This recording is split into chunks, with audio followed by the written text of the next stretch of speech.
जय श्री कृष्ण। राधे राधे। आप सभी भक्तों को पापांकुशा एकादशी व्रत संपूर्ण जानकारी बताएंगे। यहाँ पापांकुशा एकादशी, जिसे इंद्र एकादशी भी कहते हैं, इसकी पूरी जानकारी, कथा, ठाकुर जी की सेवा विधि, मंदिर की चौकी की सजावट और सुंदर सी बताएंगे। चलिए शुरू करेंगे। यह एकादशी अश्विन माह के कृष्ण पक्ष में आती है। ये 13 अक्टूबर को आती है। इस दिन पवित्र कुश एक प्रकार की घर में रखा जाता है, इसलिए इसे कुशा एकादशी कहा जाता है।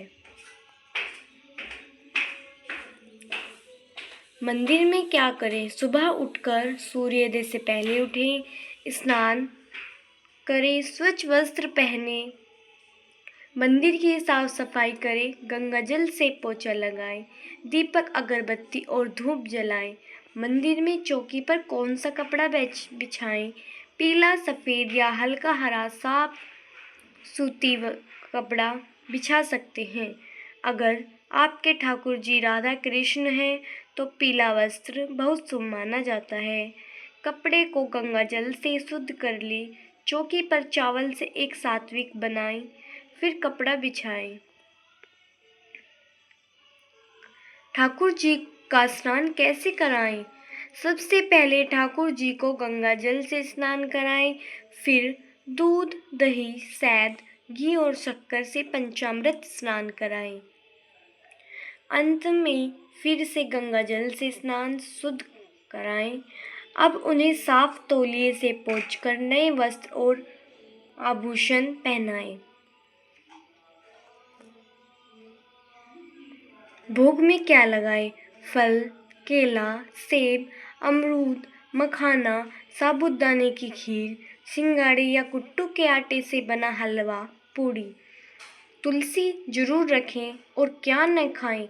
अनाज, चावल, दाल, गेहूँ, नमक, प्याज, लहसुन आदि।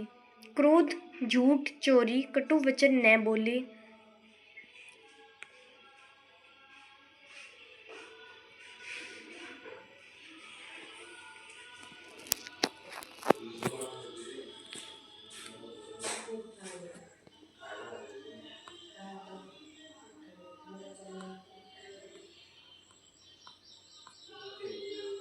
महत्वपूर्ण बातें: व्रत में गुस्सा न करें, झूठ, निंदा, कटु वचन से दूर रहें, दिन भर ओम विष्णुवे नमः या ओम नारायण नमः का जाप करें। व्रत कथा अवश्य सुने या पढ़े। अगले दिन पारायण का समय सूर्योदय के बाद उचित मुहूर्त में होता है। मैं पारायण समय भी बता दूंगी।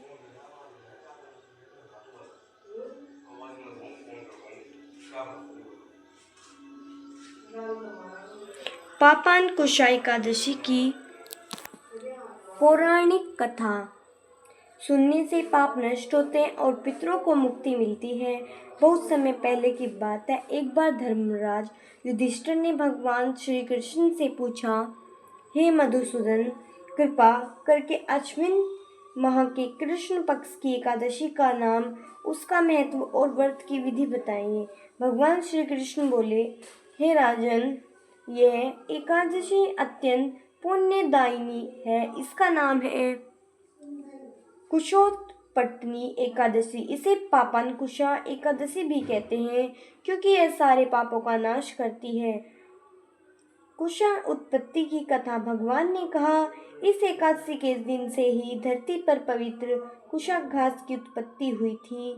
यह कुशा यज्ञ, पूजा, श्राद्ध आदि सभी शुभ कार्यों में अत्यंत उपयोगी और दिव्य मानी जाती है।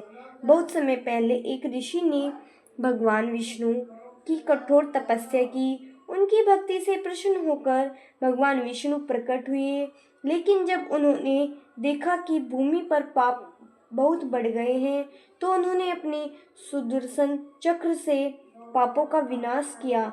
जब पाप नष्ट हुए तो उसी समय पृथ्वी पर एक दिव्य घास उत्पन्न हुई। उसे कुशा कहा गया। कु का अर्थ है पाप और शा का अर्थ है नाश करना, इसलिए इस एकादशी को पापों को नष्ट करने वाली कुशा एकादशी कहा गया है। इस व्रत से क्या फल मिलता है? जो व्यक्ति इस एकादशी का व्रत करता है और भगवान विष्णु की पूजा करता है, उसके सभी पाप नष्ट हो जाते हैं। साथ ही पूर्वजों की आत्मा को शांति मिलती है और उन्हें मोक्ष प्राप्त होता है। इस दिन किए गए श्राद्ध, दान, जप और पाठ का फल कई गुना बढ़ जाता है। कथा का भावार्थ। इस एकादशी का संबंध कर्म शुद्धि, पितृतृप्ति और आत्मा की उन्नति से है। इस दिन कुशा को घर लाकर सुरक्षित रखना अत्यंत शुभ होता है। भगवान विष्णु की उपासना से मन, वचन और कर्म तीनों की शुद्धि होती है। जय श्री कृष्ण। राधे राधे।